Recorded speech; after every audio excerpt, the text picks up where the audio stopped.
So yeah, like, share, subscribe, all that junk. Comments be back soon enough. Like I say all the time, I'm not even gonna say it, but you know what I'm putting there. You know what I'm saying? What? So by the way, these motherfuckers ain't paying me at all. Buy these shits though.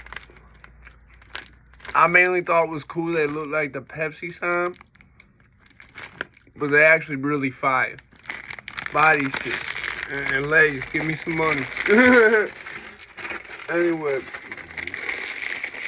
what this video about is different than my usual. It's different than my usual state of affairs over here, alright? It ties in with my usual, but like this probably the only video I ever do like this. The only other video I might done like this was like a video of my son crawling around up here, but then I put like I think it was either the Mr. Smith or some other fucking big ass rap song that's owned by one of them big ass fucking labels that doesn't just do rap music. I think it was the Mr. Smith shit by LL Cool J and fucking Prodigy and shit. Which, by the way, Sly, I don't understand where you're well, I do because it's your generation. Pedestal of LL Cool J is from. But I do understand that Mr. Smith shit. See, that's the thing about LL Cool J. That motherfucker kept going. He was like like every now and then you get like an Energizer Bunny rapper. This is not the point of this video, it's just a side note. Cause I didn't think about it till I just said that shit about Mr. Smith. That song is so fucking fire. And like the shit he put out later in life was so raw. Like the fact he goes on the Gap commercial with a company he owns on his head and says, "For us, by us on the low." And nobody caught it. Nobody could back then the slang wasn't the way it was right now. Like nowadays motherfuckers would be like, so you mean like sneakily, like low key, it's for us, by us. And I think he pointed at the hat even when he did the shit. But yeah. And the funniest thing is probably he walked into that commercial shoot and they probably looked at him like, oh, he's wearing a FUBU hat. He's a rapper. It makes sense, I guess. Yeah, they all like that type of shit. Not even knowing what FUBU means and what it stands for as a company name and acronym. Yeah. So this video is about, I don't want to just say celebrity parenting. It's about parenting in general. And like a disturbing-ish trend that I keep seeing more and more. Like, first off, this parents doing bugged out ass shit that's illegal in multiple statutes, basically. Like, I don't know why it's all coming out of Houston right now with that fucking Astro World concert. Now there's a bunch of like randomized adults attacking children in Houston. It's a bunch of like, there's not one, there's multiple moms putting their fucking kids in the trunk of the fucking car. We ain't talking about in the SUV when like you had too many motherfuckers in the car, so your mom lets you sit in the back, like where it's like a seat with no seatbelt or nothing, and it's connected to the car. I'm talking about like in a sedan where it's like it's detached. There's no getting out of that. Like an SUV, if you fuck that car up and you're in the trunk, you can crawl potentially, unless it's like a Jaws of Life type situation. You're gonna be able to crawl out either the back door, or you're gonna be able to crawl to one of the other doors, most likely.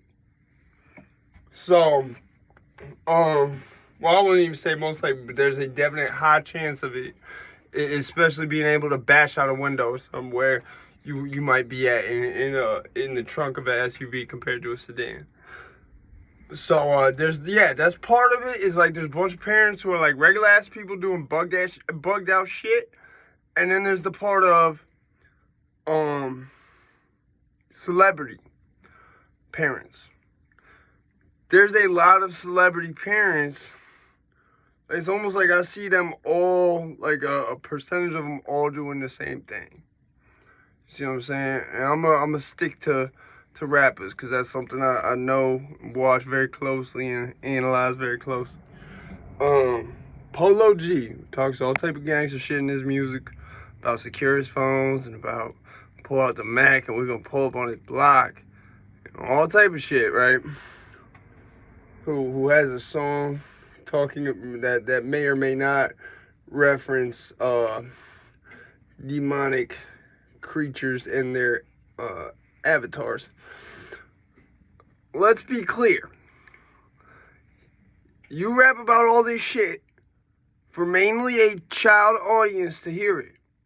But when your kids start talking like that, you had a big problem. And this is not to disrespect Polo G. It's not about Polo G. It's a bigger picture thing. That was just an example that I could think of off the top of my head.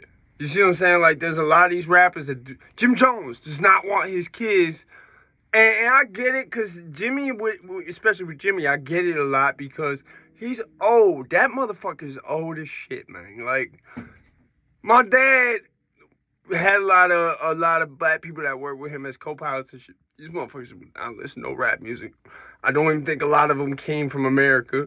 I haven't met a lot of them, but I met quite a few of them. And let me tell you, like, he always said when motherfuckers would get out the hood back then, they would not look back at that shit at all. Not at all. So, I mean, where our generation in a lot of ways is different, like, we want to be able to preserve that shit and look out for the people we care about there. With a lot of them, it was like, every man for himself, we out this bitch, I'm not looking back. So like I said, with this parenting shit, we need to... See, if my son came to me, you know, and he was like... say, like, of the age where you could take it seriously. Like, let's say he was, like, not just saying some shit, but, like, he was, like, 12, 13, was like, yo, damn, I'm gonna start gangbanging, I'm gonna be a thug. You know what I'm gonna tell my son? You go ahead and do that. Make sure you keep some bond money put up. Don't tell me or your mom or anyone else living here anything about it, because we need to be able to say we don't know shit if the police, when they come kick our door down, because you do some shit out of here. Getting to the third rule, don't do no shit out of here. You see what I'm saying? Like, I'd have a whole list of shit, and I would just set it up in a way where I couldn't get accessorized. No one else could get in trouble but him. You see what I'm saying? I wouldn't encourage it, but at the same time, I'm not going to be an idiot driving around, riding around, stalking my fucking kid, or trying to, like, if the kid gonna go left, man, let him go left. Let him fucking, you know, touch that oven, burn himself, and he gonna fucking, you know what I'm saying? Like, when I was a little ass kid, and I would never do this with my kid. That's the other thing, too, is, like, a lot of shit with me and my pops were, like, he was from the old country. So it was a lot of shit, like, he whooped my ass a lot growing up. You know what I'm saying? He was, like, damn near back then, he was, like, way older than my friend's parents. He was, like, 50. When like, my friends were, like, in their late 30s, early 40s. You see what I'm saying? Like, but yeah, like, that shit did two things. It gave me a lot of character, a lot of understanding how to fight, and it taught me violence was acceptable. I mean, looking back on it, it made me a lot stronger than a lot of kids I was dealing with. But there's a reason, like, there's more than just the government's reason of why they don't want you to beat your kids. Like, a lot of people try to twist that into, like, they try to say you can't discipline your kids. There's ways of disciplining your kids without doing all that shit.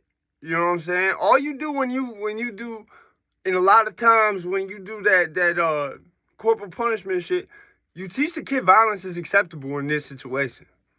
You see what I'm saying? Like, the only time violence should be acceptable is if it's being brought to you. You know what I'm saying? But, like I said, the way I would handle that shit, I wouldn't encourage it, but I would understand, like, yo, if the kid gonna go left, the kid gonna go left. I still love him. I make sure I put money on his books. I make sure everything, but that's his decision. I made a decision at that age, and there was times my parents looked crazy trying to stop me from making that decision. They didn't always, there were a lot of times, more times than not, where they was just like, fuck it, he's on his own. You know what I'm saying? Like, you get in trouble, you bond yourself out this time. You see what I'm saying? That type of shit. So, but then you gotta the one thing there's maybe more than two things you can't do as a parent. One, you can't be just not my kid, never my kid type parent where, like, your kid is not doing nothing wrong, if not capable of it. You know damn well that's a lie.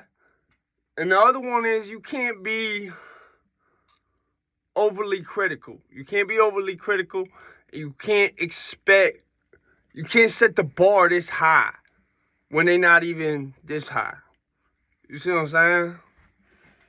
So there's a lot of shit, like, you can't, if your kid go left, let him go left. You see what I'm saying? Like, sorry, I don't have the money to put my kid on yachts and all that type of shit. You see what I'm saying? If he gonna find some shit, he gonna find some shit.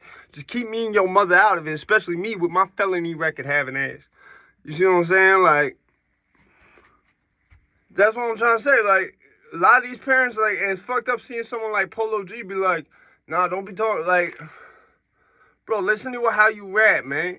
Like, I mean, you can say you don't want your kid to listen to your music all you want. That was a lot easier 20, 30 years ago before this YouTube shit. That was a lot fucking easier, especially when you as an artist is trying to constantly skirt the parental shit on the YouTube so that you could get more views, because in rap music, you got to be able to sell the kids. You see what I'm saying? You being a rapper, having a kid, and thinking that kid's never gonna hear your music, might as well just get that shit out the way right now. That's not happening. It's not like it was in the 90s when motherfuckers had to buy CDs. It's not like that no more. Motherfuckers wonder why the ignorance and shit. Like, if you notice, when YouTube first came out, the ignorance and hate was crazy. Because now you had just made something free. When you let something be free, it allows anybody and their mother to come have an input on this. You see what I'm saying? And that's no disrespect to nobody. You know, from any type, you know, I'm living in the poverty line right now. So it's like, but yeah, that's what I'm saying. It's like, you gotta understand, as a parent, the days of censorship is different now. It's less, you can't have this. More you're gonna have to find a way to stop them from getting to this without actually physically stopping them from shit, because it's all digital now. Games, you know what I'm saying? You're going to have to put a digital fucking wall up before you're going to tell them, nah, I ain't going to buy this for you. You see what I'm saying? Like, dead ass. Talking about, like, video games, music, shit like that. Now, instead of being like, nah, we ain't buying that, it's like, you took out the equation. You know what I'm saying? Me, I wouldn't try to stop him from obtaining shit, but I would put it in context.